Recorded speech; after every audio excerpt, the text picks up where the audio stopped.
મોરબીના સરતાનપર રોડ ઉપર લૂંટની ઘટના બની છે। કારથી બાઇકને ટક્કર મારી લૂંટને અંજામ આપવામાં આવ્યો। કારમાં આવેલા શખ્સોએ 8 લાખ રૂપિયાની લૂંટ ચલાવ્યાનો પણ દાવો કરાયો છે।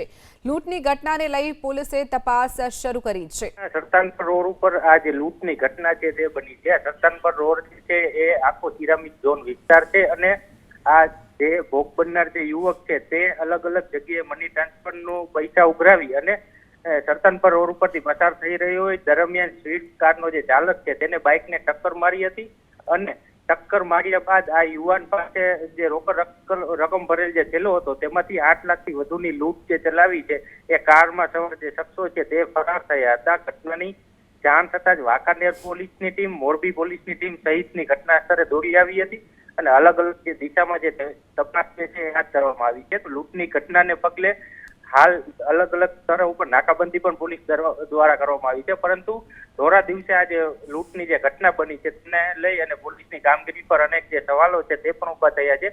પોલીસ દ્વારા જે અનેક જે પેટ્રોલિંગના દાવા કરવામાં આવતા હોય છે, અલગ અલગ જગ્યાએ સીસીટીવી કેમેરાઓ લગાવવામાં આવતા હોય તેના ઉપર પણ જે મોનિટરિંગ જે કરવામાં આવતું હોય તેવા પોલીસ દાવા કરતી હોય છે, પરંતુ આજે ધોરે દિવસે જે લૂંટની ઘટના બની છે તેમાં તમામ દાવાઓ જે છે ખોટા સાબિત થયા છે અને ગુનેગારોમાં કોઈ મોરબી પોલીસનો ડર ન હોય તેવા જે દ્રશ્યો છે તે સામે આવ્યા હતા। લૂંટની ઘટના બનતા મોરબી પંથકમાં હાલ ચકચાર મચી